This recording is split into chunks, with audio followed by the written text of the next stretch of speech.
nous parle encore une fois. Nous voulons, Père, que tu nous écoutes.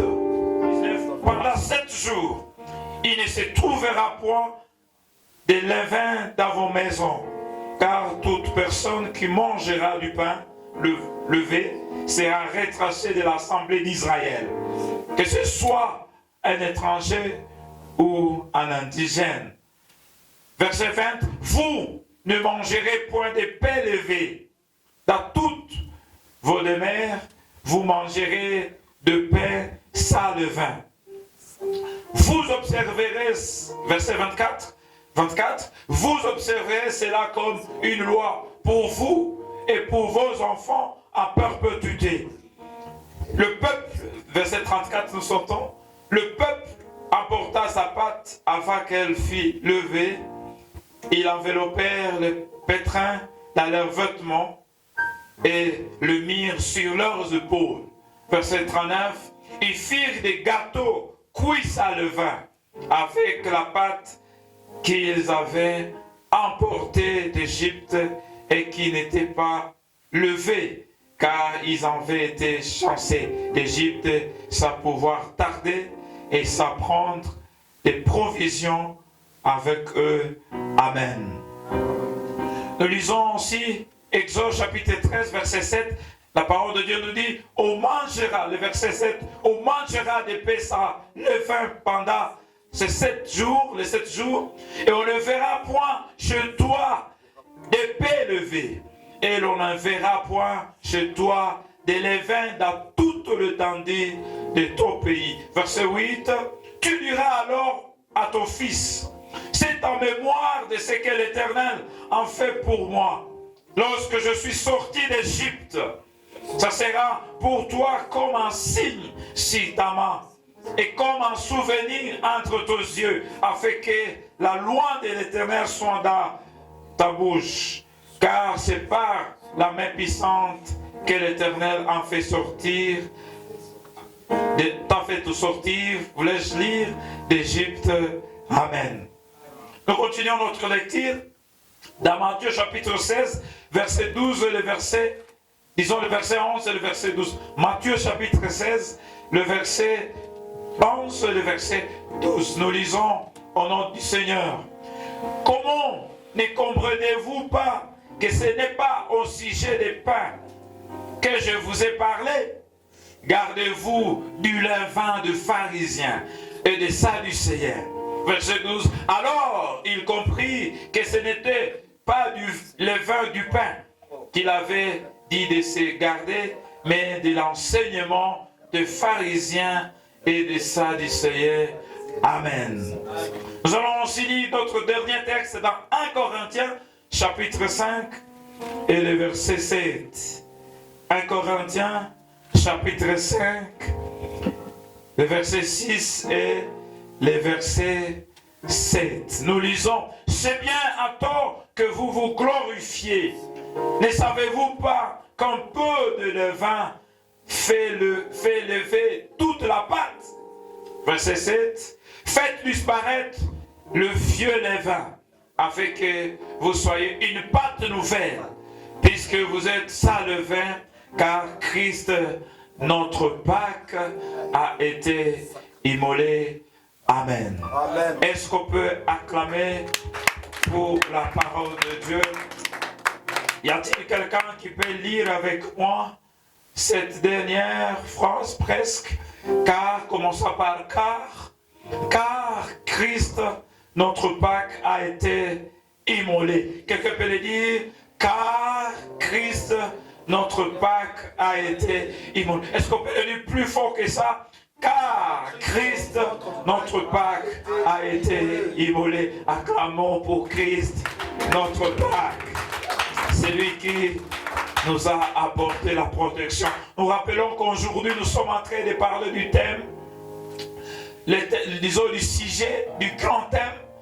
Le thème, c'est la Pâque, notre salut, notre protection et notre guérison. Et le thème, le sujet, le premier sujet, c'était la Pâque, notre salut, que nous avons développé hier. Aujourd'hui, nous sommes en train de développer le sujet, la Pâque, notre protection. Nous avons vu tellement beaucoup de choses ce matin, montrant que Jésus, que la Pâque constitue notre protection. Commençons par cette nuit où alors que le destructeur était pensé au-dessus des maisons d'Israël pour détruire tout le premier-né de l'Égypte, et pour les hommes, pour les animaux, nous avons vu Dieu a protégé les enfants d'Israël. La mort ne peut entrer dans les maisons d'Israël. Nous avons dit que Dieu protège ses enfants. Il y a des dangers qui peuvent venir, la sorcellerie, toutes sortes de magie, toutes sortes d'attaques que Satan peut organiser ne peut nous atteindre à cause de la Pâque. À cause de la Pâque de Jésus-Christ, rien ne nous atteint pas. Nous avons vu plus tard combien, même avant la Pâque, le peuple de Dieu, les Hébreux étaient protégés. Ils étaient protégés avant. Nous allons y revenir. Je me réserve de beaucoup parler. Et ce soir, on était en train de vouloir parler, nous allons parler de comment bénéficier de cette protection que nous avons si longtemps expliqué. Comment pouvons-nous maintenant bénéficier de cette protection? Comment bénéficier, comment profiter de la protection de Dieu? Amen. Comment y arriver? Est-ce que quelqu'un peut m'aider à dire à ce voisin comment bénéficier de la protection de Dieu? Comment y arriver? Comment je peux aussi être protégé? Ça ne suffit pas que la Pâque nous protège, mais il y a aussi quelque chose que nous devons faire. Amen. Alors que l'ange devait passer pour épargner, c'est là. Ce n'était pas du hasard, ce n'était pas automatique que cela s'est passé, mais il y avait une part de responsabilité des enfants d'Israël.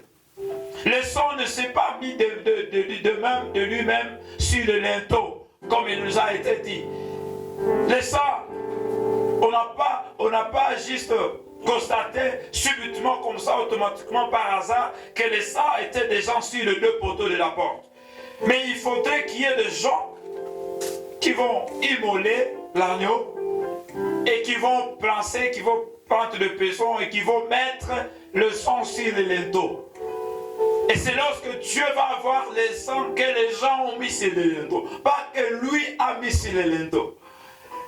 Bien-aimés, pour notre salut, pour notre protection, nous avons une part de responsabilité. Jésus est mort, il a fini, c'est vrai, il nous appelle au salut, mais ce n'est pas lui qui viendra en fait, obligé, forcé d'entrer dans notre vie. Nous avons toujours une part de responsabilité. Lorsque nous voyons cet agneau pascal, qui devrait donc être immolé, pour que le sang soit mis sur les linteaux, nous avons vu la part des hommes, la part des Hébreux, la part des Israélites. Il fallait qu'ils écoutent le Seigneur, qu'il écoute la voix de Dieu, qu'il écoute, et autre chose, je vous assure, pour que tu bénéficies de la parole de Dieu, il faut écouter l'Éternel. Au-delà de ça, je suis en train de te dire, pour bénéficier de tout, même du salut, il faut écouter les hommes que Dieu a établis. Alléluia.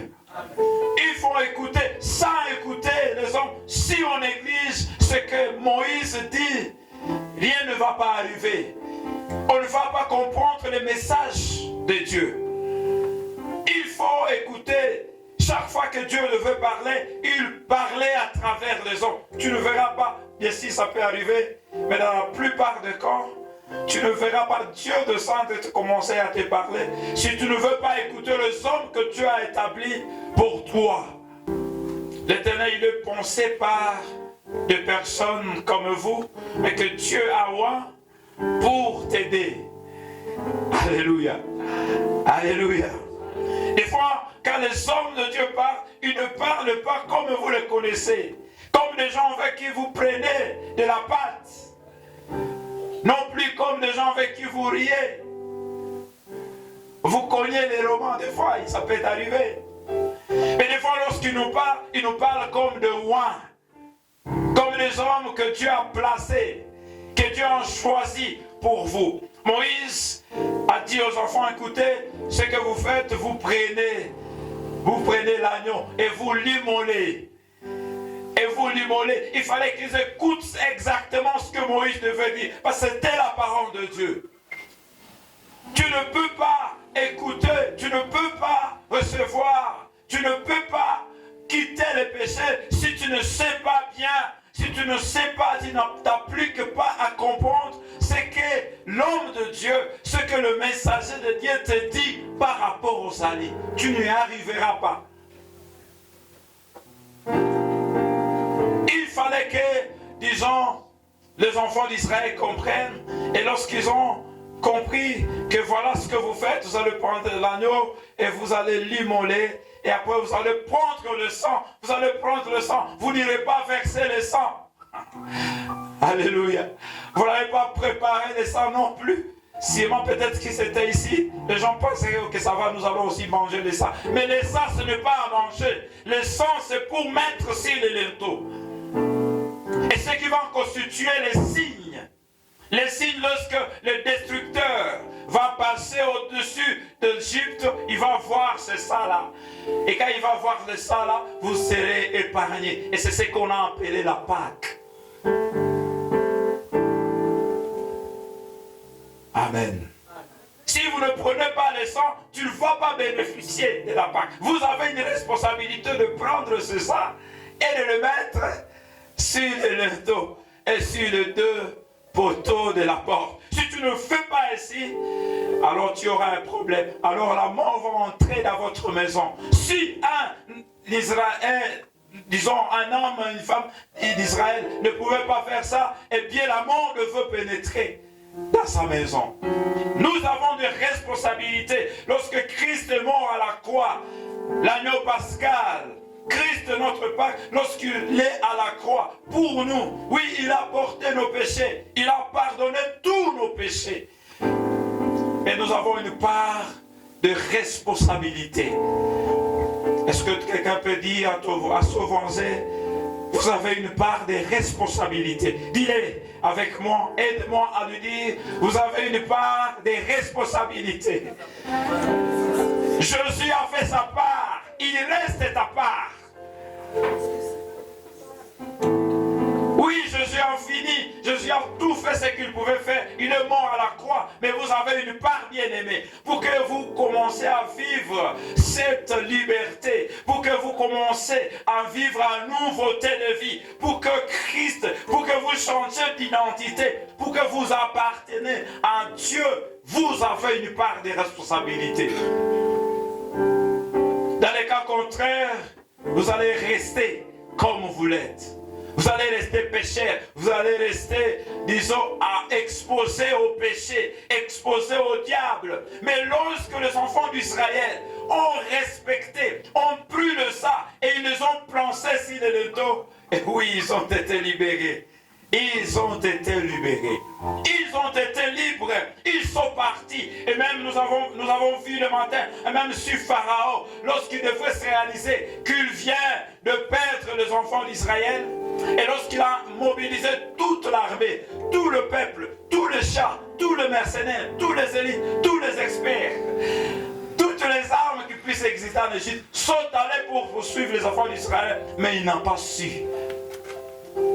Parce qu'il y a eu des gens qui ont respecté exactement ce que Dieu a dit. Alléluia. Alléluia. Si tu n'ouvres pas le cœur, disons la porte de ton cœur, n'attendez pas que Jésus entre là-bas. Jésus n'a pas le rôle de venir cambrioler les cœurs des hommes. Ce n'est pas ça son travail. Il ne cambriole pas les cœurs. Il ne vient pas pour que, écoutez, j'entre. Mais il laisse à chacun de faire quoi? D'ouvrir la porte de quoi? De son cœur. Y a-t-il quelqu'un en ce lieu qui a déjà ouvert?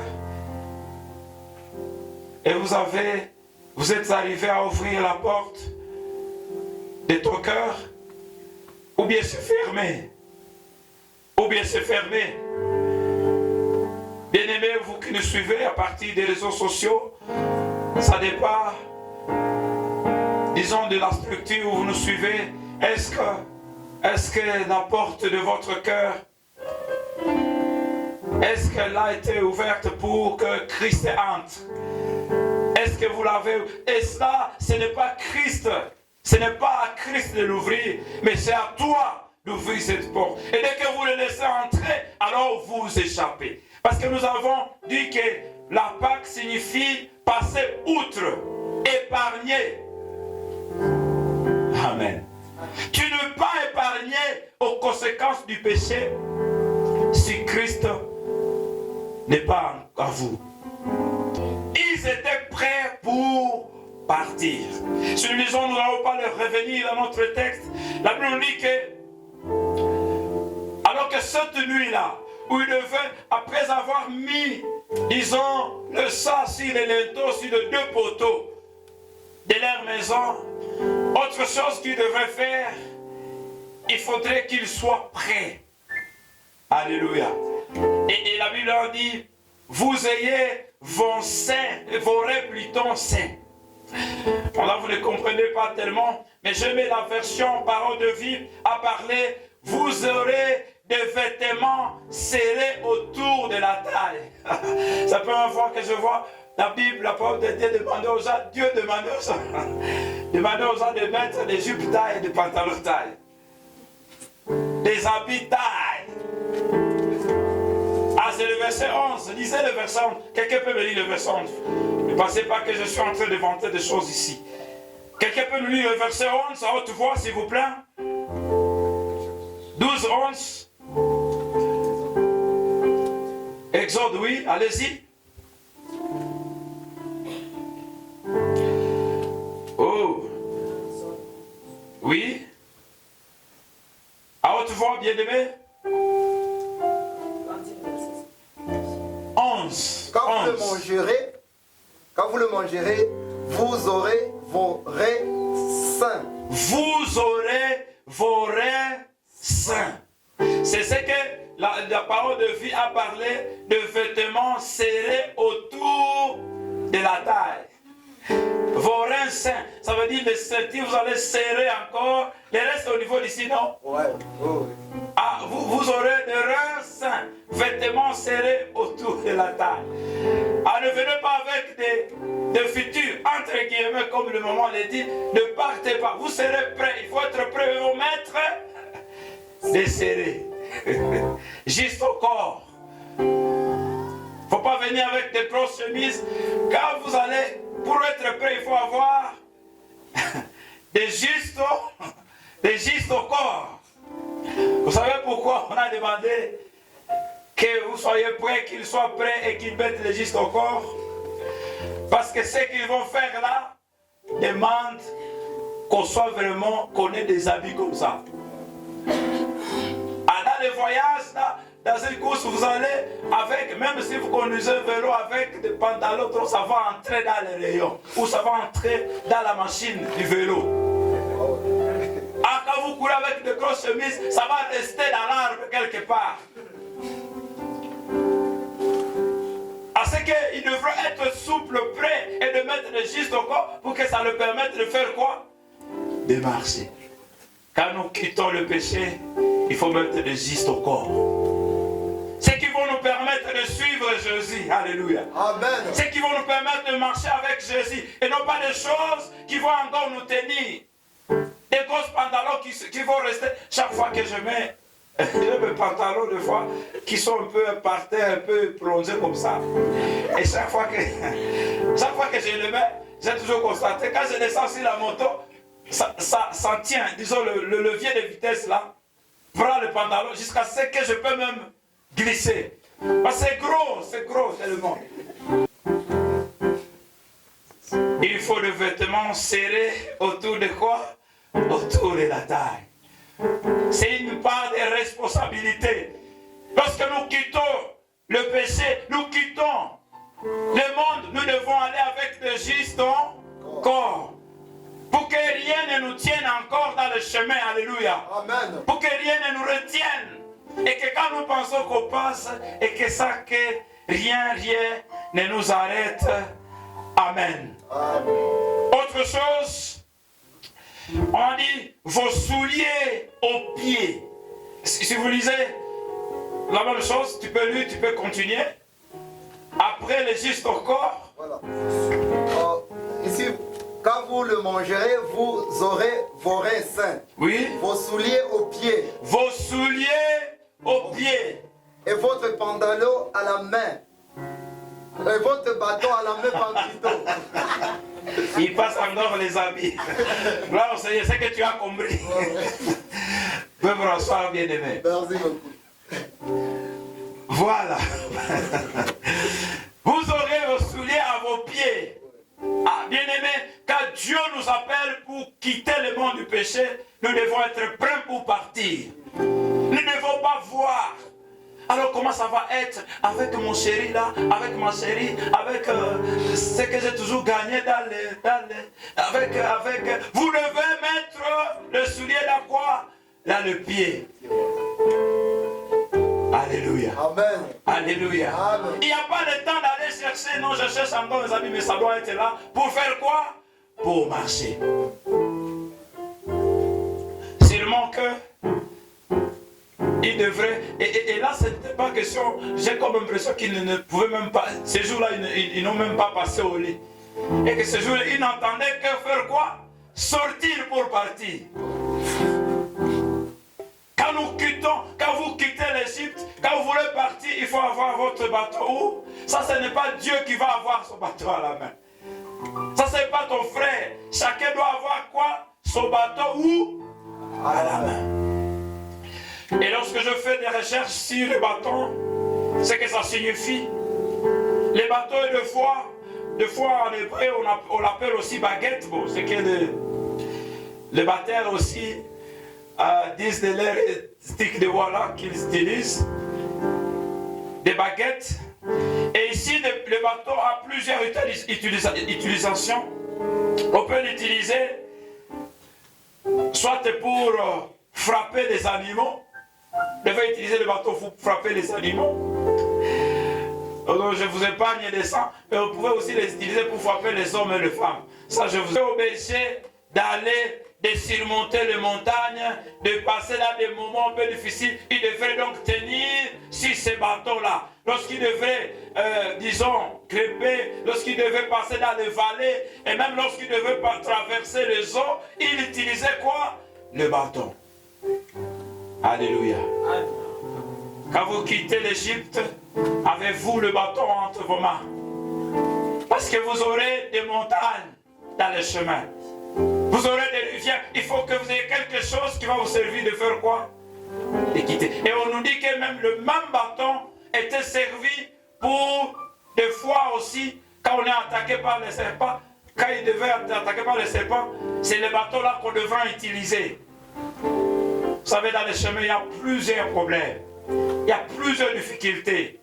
Ce bateau devait servir à beaucoup. Lorsqu'il devait rencontrer les ennemis, lorsqu'il devait rencontrer les montagnes, ces bateaux-là devaient les servir.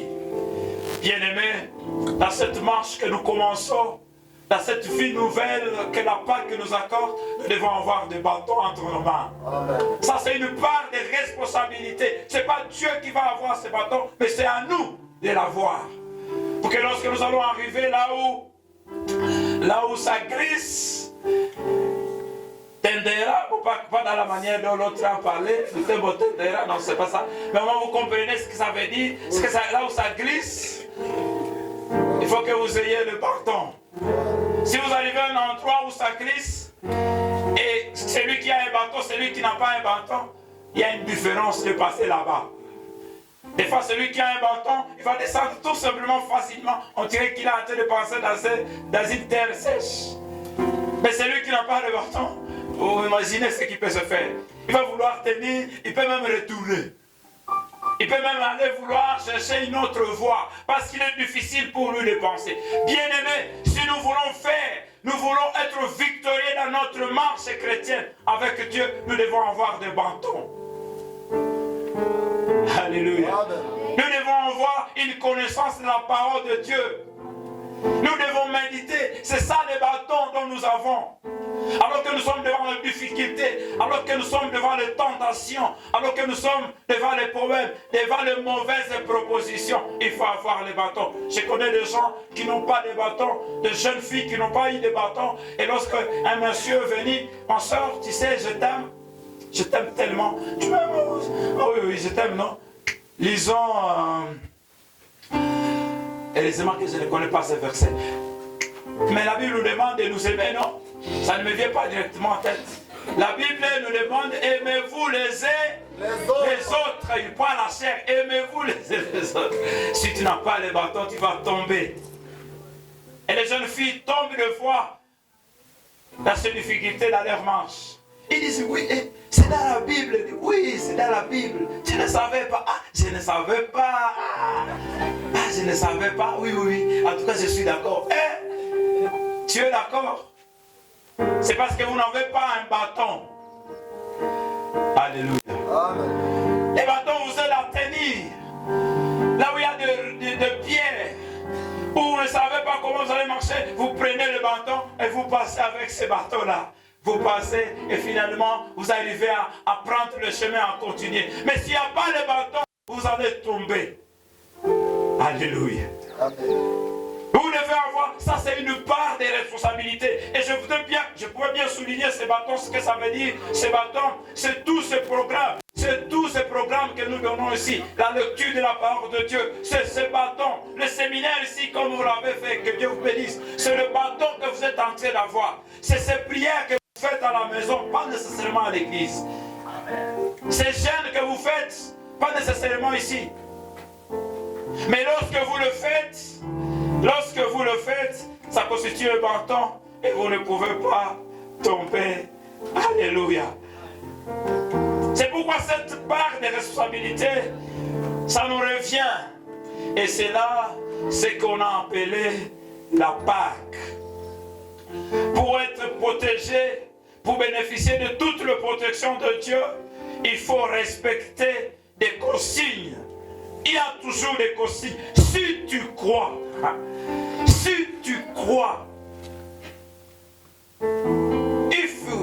if you believe, c'est ça. Yes. J'espère. Si tu crois, si tu ne crois pas, ne vous attendez pas au salut. Ne vous attendez pas à la protection. Alléluia. Amen. C'est une part des responsabilités. Quelle a été votre part des responsabilités? Et des fois, nous disons, non, apparemment Dieu n'est même pas là. Comment ceci pouvait m'arriver? Comment ça? Non, ce n'est pas le problème de Dieu. C'est un problème. Le matin, nous avons dit que si vous voulez bénéficier de la protection de Dieu, il faut être connecté de Dieu. Il faut être connecté à Dieu. Parce que si tu es connecté, Dieu prend le travail, la charge de surveiller partout où vous êtes, partout où vous pouvez penser. Et nous avons dit la connexion qui intervient là-bas, qui est au G, je ne sais pas si je peux dire c'est le G4, parce que c'est plus que le G5. Hein? C'est plus que le G5. Je n'ai pas encore entendu de G6. C'est que pour lui, pour Dieu, c'est plus que même le G6. Où la connexion est très rapide. Alléluia. Amen. Alléluia. Amen. Bien-aimés, nous devons respecter les consignes. La Pâque ne doit pas se faire avec l'épée levée. C'est que nous devons avoir l'épée, ça, les levains. Amen. Amen. Et lorsqu'on a essayé de finir, les levains, c'est une substance qu'on met dans une pâte et qui l'amène en gonfleux. Et lorsqu'on a défini les levains, lorsqu'on devait parler de levain, on a dit c'est le mal, c'est l'impureté. C'est l'impureté, c'est le mal qui puisse exister. Alors Alors que Dieu, lorsque il voulait que les enfants de Dieu, les enfants d'Israël sortent de l'Égypte, qu'ils fassent la Pâque, qu'ils ne le fassent pas avec les levains, avec l'impureté, avec le mal, avec la saleté. Alléluia. La Pâque ne doit pas être faite avec l'impureté, avec le péché, si je peux dire de cette manière. Nous ne devons pas faire la Pâque. Et là, il a été demandé que les enfants d'Israël vérifient cela. Vérifient s'il n'y a pas les levains parmi eux. Jusqu'à ce que nous avons dit, on ne va pas y revenir pour gagner du temps. Jusqu'à ce qu'on a demandé d'aller trop loin. Les commentateurs disent qu'on devait même prendre de torches pour voir s'il n'y a pas les levains. Alléluia. Amen. Alléluia. Qui sont ces hommes et femmes qui vont prendre des torches pour voir si dans leur vie il n'y a pas de péché. Je crois que cette période pascale, cette semaine pascale, c'est le moment où nous devons prendre les torches pour voir s'il n'y a pas les levains parmi nous. Et Dieu a été tellement fort avec ça. Il a dit, c'est lui qui on va retrouver le vin, les levains. Aïe, aïe, aïe. C'est lui qui dans sa maison va trouver les levains. Il a été réservé une très grande sanction. On dit, on les retranche d'Israël. Amen. On ne veut les retrancher. Il faut encore ça sur l'impureté. Bien-aimé, on ne peut pas être un homme de Dieu avec le péché. On ne peut pas vivre la Pâque avec le péché. Et, alléluia. Les femmes hébreues ne sont pas comme les femmes égyptiennes. Bien-aimés, vous n'êtes pas comme tous les autres. Vous n'êtes pas comme tous les autres jeunes. On peut dire les jeunes ne peuvent pas être sauvés. Dites-toi, tu n'es pas comme tous les autres. On ne peut pas réussir ceci, dites-toi, je ne suis pas comme les autres, parce qu'il y a une grâce spéciale, il y a une protection spéciale sur toi. Ils ont dit, quand on veut venir aider les femmes hébreues, on les rencontre déjà avec le bébé. Ça ne s'est pas arrêté là-bas. Et même lorsqu'on devait tuer, les parents de Moïse l'ont conservé. Et en les conservant, à un moment donné, ils ont échoué pendant 3 mois. Bon, il est arrivé un moment où on ne pouvait plus garder son enfant dans sa maison. Alors ils ont dit, qu'est-ce qu'on fait? Ils l'ont allé à l'amener sous les eaux. Là, c'est comme s'ils les jetaient. Mais Dieu l'a protégé sous les eaux. Je me dis, si déjà les eaux dans l'eau, on peut tout avoir toutes sortes. Le vent peut passer, n'importe quoi peut passer. Mais Dieu a fait que le vent qui pouvait passer sur l'eau ne puisse pas amener l'enfant à tomber dans l'eau. Et il a conservé. Dieu sait nous protéger. Là, c'est avant. Et même après ça, Dieu fait que nos enfants ne puissent même pas rencontrer de mauvaises personnes. Alors qu'il était là, l'enfant, et il fallait que la fille de Pharaon, et c'était d'ailleurs un danger pour Pharaon, pour disons l'enfant. Parce que l'enfant là, quand il devait venir, et il devait rencontrer, voilà, je comprends. Il y a déjà une décision. Il y a déjà une décision dans le pays que ces enfants doivent le faire mourir. J'appelle directement la police. C'est ce qui devait venir dans l'attendement de la fille du roi. Mais la fille du roi a dit non. Et c'est l'enfant. Il a été bien. Il a été bon envers l'enfant. Dieu fait que même lorsque nos enfants ne seront pas avec nous, les personnes qui vont rencontrer ne seront pas des personnes qui vont le détruire, mais qui vont le protéger. Quand on est fils de Dieu, quand on est du côté de Dieu, quand on est connecté de Dieu, on est tellement protégé. Nous avons tellement dit beaucoup de choses dans ce point-là, nous n'allons pas reprendre là. Et nous avons même vu, Moïse, il était protégé. Lorsqu'il a tué cet homme-là, l'Égyptien, on le poursuivait, il s'est enfoui. Dieu l'a protégé là où il s'est enfoui. Et quelque chose que je n'ai pas compris, quand Moïse revient de là, maintenant pour libérer les enfants d'Israël, il vient dans la maison royale. Je pense que les gens de la maison royale disent, Joel, c'est lui qui a tiré les nôtres. Est-ce qu'on peut le prendre dans le peu Karka? Ce n'est pas Karka. On le prend. Mais on n'a pas pris. On n'a pas pris Moïse. Amen. Parce qu'il était protégé. Alléluia. Moïse était protégé. Oui, il a fait des fractions. On veut le prendre. Mais Dieu l'a protégé. Il a fait que même Pharaon ne se rappelle de quoi et ce que Moïse en fait.